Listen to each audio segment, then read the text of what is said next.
Hi, in this video, I want to discuss the executive type of schedule.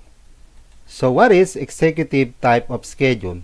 So it is a type of schedule that is applicable to employees who are not required to log in and log out whenever they report for work.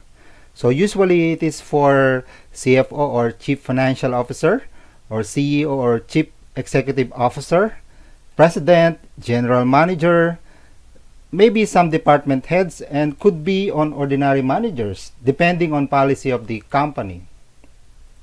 So how do we set up executive schedule type? So if we go to settings and then schedule, so I created here an executive schedule type. So wherein you have a schedule and then the type is executive. As you know, you can select whether the type is normal, flexible, or executive. So far, what I have discussed in my discussion regarding calculation of timesheet is about the normal schedule type, wherein the employee is required to report for work on time. That means she should not be late, and also she should not go home early or doing under time.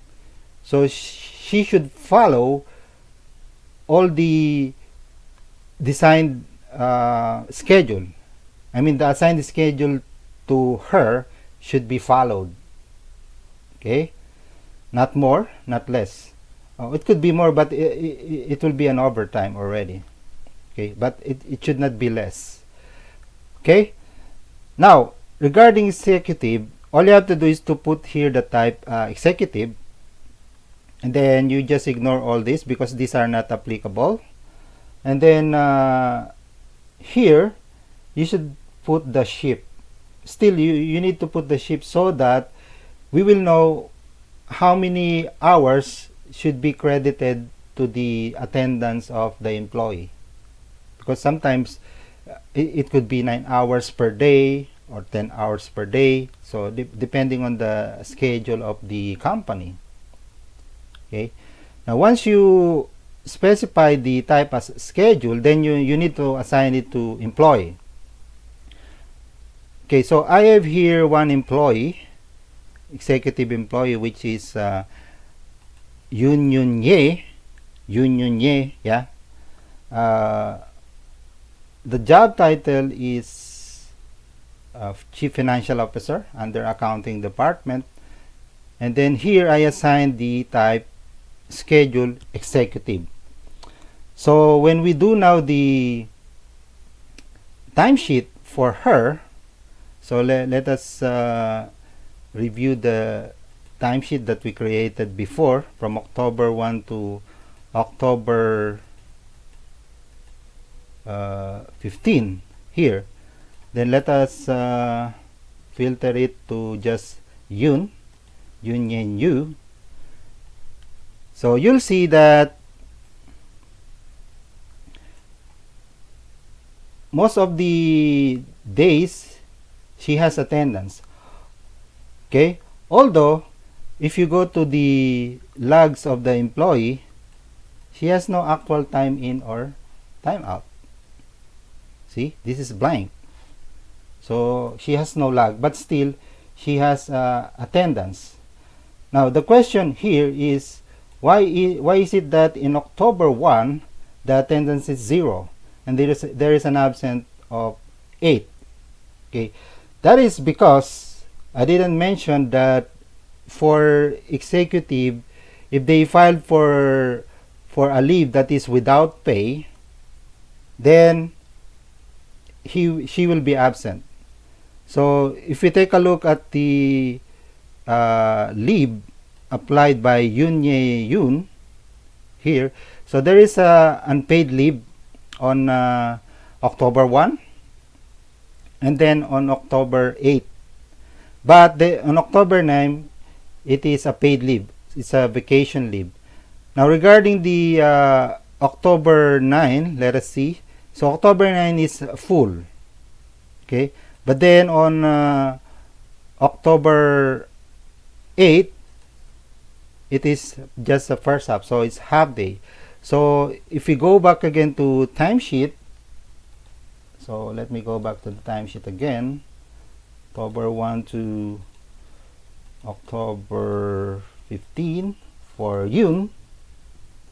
Yun Ye Yun. Yeah, Yun Ye Yun. So you'll see that on October 1 there is an absence of 8 hours. But then on October 8 there is only an absence of 4 hours and attendance of 4 hours. That is because the unpaid leave is only 4 hours. Okay, so that means she didn't report for work on the morning, but she reported in the afternoon.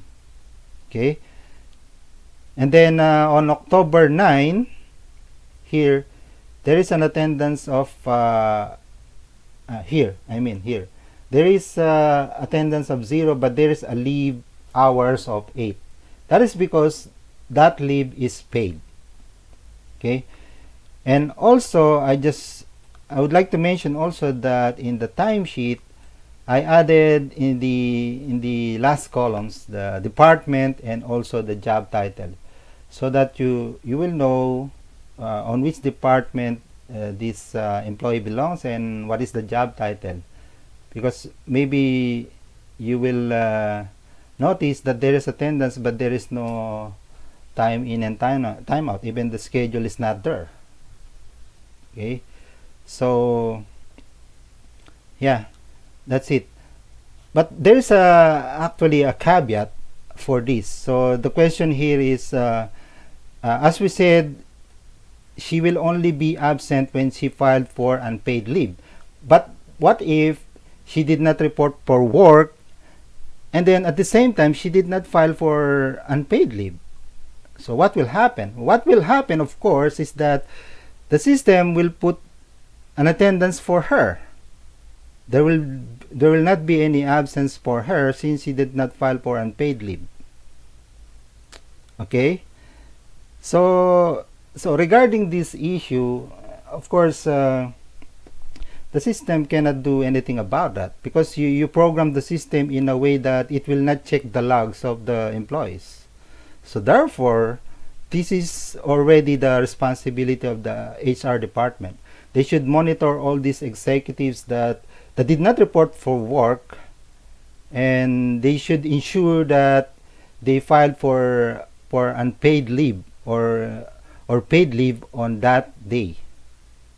Okay, so if they notice that there is one executive that did not report for work and there is no leave, so they should call the attention of that executive to file for unpaid leave or paid leave depending on the situation. Or it could be that the HR can apply for leave, for unpaid leave on that executive, because anyway when you go to leave, actually if you are an admin, you can actually apply for leave of any employee that you want. Okay, so you have that access. Unlike if your record restriction is just self, so this button is not enabled for you, so you cannot select other employee other than yourself. Okay, so that's it. So if you have any question or any suggestion wherein it can solve that issue that I mentioned, you can mention it on the comments below, so I can be able to consider that, so that I can include it in the system. Okay, so HR Tech is an open system, and it is still it keeps on evolving, and I'm considering whatever suggestions you have. So if you have any suggestion, I will take, don't worry, I will give it a serious consideration. Okay, so that's it. Thanks for watching. Bye for now.